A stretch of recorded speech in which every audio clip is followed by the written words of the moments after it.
إن الحمد لله نحمده ونستعينه ونستغفره ونؤمن به ونتوكل عليه ونعوذ بالله من شرور أنفسنا ومن سيئات أعمالنا من يهد الله فلا مضل له ومن يضلله فلا هادي له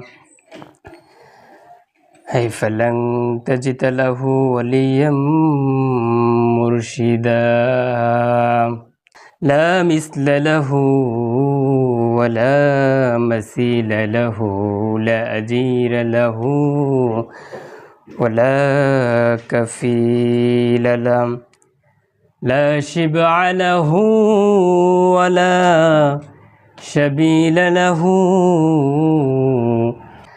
وهو الواحد الفرد الصمد لم يلد ولم يولد ولم يكن له كفوا أحد ونشهد أن سيدنا ونبينا وحبيبنا وحبيب ربنا محمدا عبد الله ورسوله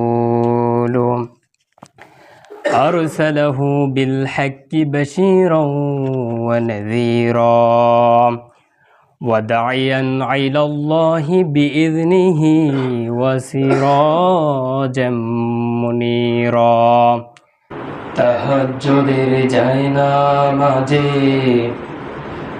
মরণ দিও প্রভু আমায় একামতে দিনের কাজে কবুল করে নিও আমায় তাহাজ্জুদের জায়নামাজে মরণ দিও প্রভু আমায় একামতে দিনের কাজে কবুল করে নিও আমায়। প্রণামী। সদরপাড়াবাসী আপনারা কেমন আছেন? আলহামদুলিল্লাহ। আমাদের ভালো রেখেছেন কে? কেউ যেটা পারে না যিনি পারেন তিনি কে? কেউ যেটা দেয় না যিনি দেন তিনি কে? কাউরে ছেলে দেন, আবার কাউরে মেয়ে দেন, আবার কাউরে না দিয়ে পরীক্ষা করেন যিনি তিনি কে? সে আল্লাহর দরবারে প্রাণ খুলে প্রশংসা করার দরকার আছে না নাই? বলুন আলহামদুলিল্লাহ। আওয়াজ হলো না, রবের প্রশংসা হবে, কাউকে ভয় করে নয়, একমাত্র আল্লাহর দিকে তাকিয়ে প্রাণ খুলে পড়েন আলহামদুলিল্লাহ। আল্লাহ রাব্বুল আলামিন এখানে বললেন লা ইন শাকারতুম লাজিদান্নাকুম ওয়া লা ইন কাফারতুম ইন্না আযাবি লাশাদীদ। এখানে আল্লাহ রাব্বুল আলামিন বলছেন, হে আমার গোলামেরা, হে আমার বান্দারা, লা ইন শাকারতুম লাজিদান্নাকুম ওয়া লা ইন কাফারতুম ইন্না আযাবি লাশাদীদ। নিয়ামত যা দিয়েছি, নিয়ামতের যদি শুকরিয়া আদায় করো নিয়ামত বাড়িয়ে দেব, আর যদি নিয়ামতের না শুকরিয়া করো বিনিময়ে আযাব দিতে পারেন তিনি কে? আল্লাহ রাব্বুল আলামিন বলছেন আযাব চাও না নিয়ামত চাও? অবশ্যই আমরা নিয়ামত চাই। এজন্য আল্লাহর সব সময় প্রশংসা করার দরকার আছে না নাই? আল্লাহর প্রশংসা করলে আল্লাহ খুশি হয়, কিন্তু শয়তান বেজার হয়।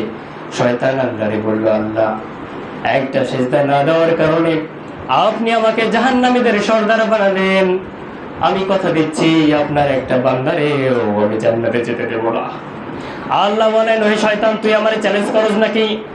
তুই আমার সাথে কথা দেস, তুই আমার বান্দারে অপরাধ করাবি, তুই আমার বান্দারে গুনাহ করাবি, তুই আমার বান্দারে জুয়ার মঞ্চে নিয়ে যাবি, গানের মঞ্চে নিয়ে যাবি, তুই আমার বান্দারে জিনা ব্যভিচার করাবি, মিথ্যা কথা বলাবি, চুরি ডাকাতি করাবি।